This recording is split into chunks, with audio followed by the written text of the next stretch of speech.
আমরা সুন্নিদেরকে ভণ্ড কেন বলে?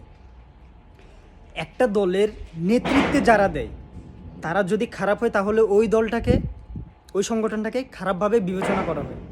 আমি বলতেছি না যে সুন্নিদের সবাই খারাপ, সুন্নিদের মধ্যে কিন্তু অনেক ভালো মানুষ আছে যারা আমাদের মতো ছোটোখাটো মানুষ যারা ইসলামকে ভালোবাসে। কিন্তু সুন্নিয়তের মধ্যে সুন্নিদেরকে ভণ্ড বলার কারণ হচ্ছে তাদের উচ্চ পর্যায়ের যে মানুষগুলো আছে তারা সবগুলো এক একটা ভণ্ড, এরা আসলেই সত্যিকারের ভণ্ড। এই যে দেখেন আপনি, ওরা এখন মার্চ ফর গাজার ডাক দিল, তো ওরা মার্চ ফর গাজার একাভাবে ওদের ডাক দেওয়ার দরকার ছিল কি? পুরা পৃথিবী যখন মার্চ ফর গাজার ডাক দিল, তাদের বড় বড় নেতাকর্মীরা, বড় বড় ওলামা একরামরা এখানের মধ্যে অ্যাটেন্ড করলো না, জয়েন করলো না। কেন করলো না? ওরা বলতেছে যে এটা নাকি ওয়াবিদেরা ডাক দিছে। তো পুরো পৃথিবীতে যারা ডাক দিছে তারা কি ওয়াবি ছিল? ওয়াবি ডাক দিছে? তো তোমরা তখন কেন আসতে পারো না? তোমরা এখন আবার এক্সট্রাভাবে নতুনভাবে নিজেরা নিজেদের মতো করে ডাক দিলা, তখন তোমরা পুরো পৃথিবীর সাথে মুসলমানদের সাথে একতা পোষণ করতে পারলা না।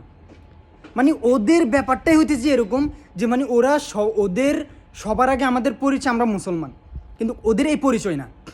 ওদের পরিচয় সবার আগে ওরা সুন্নি, এরপর মুসলমান হইল কি গেল তা সেটা দেখার বিষয় না, সবার আগেই ওরা সুন্নি।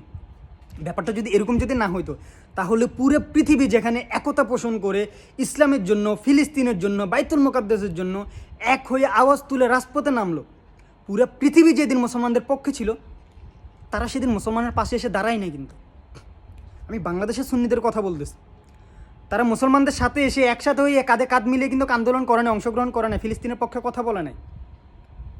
এখন তারা এক্সট্রাভাবে দাগ দিচ্ছে। তারা কেন আসে না? কারণ তারা সুন্নি। তো তাহলে আপনি সিম্পলি এই জিনিসটা থেকে বুঝে নেন, এই জিনিসটা থেকে বুঝে নেন যে তারা আসলে ভণ্ড কিনা।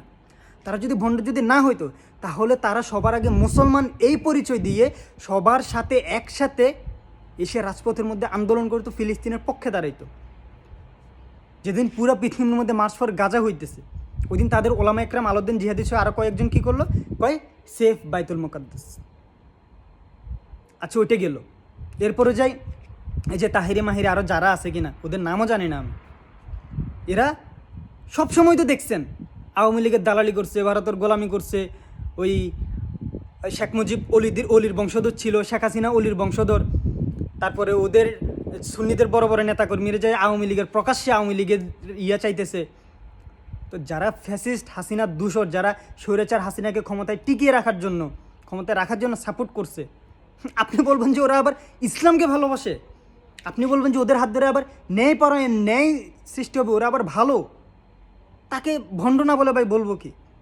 তুমি যদি ভণ্ড যদি না হইতা, আমার জাস্ট একটাই কথা, তুমি যদি ভণ্ড যদি না হইতা তাহলে পুরা পৃথিবী যেদিন একতা পোষণ করে একসাথে ফিলিস্তিনের পক্ষে কথা বলছে না, তখন তুমিও পুরো পৃথিবীর সাথে একসাথে মুসলমানের পক্ষ হয়ে দাঁড়াইতা। তো তোমার বড় পরিচয় তুমি সুন্নি, তুমি সুন্নি, আসলে তুমি মুসলমান না, তুমি সুন্নি। তোমার ওই ইমানকে তোমরা টাকার কাছে বিক্রি করে দিছো, ক্ষমতার কাছে বিক্রি করে দিছো, ওই দুইটা গরু ছাগল আর বিরিয়ানির কাছে বিক্রি করে দিছো। তোমাদের পরিচয় তোমরা সুন্নি, তোমরা মুসলমান না।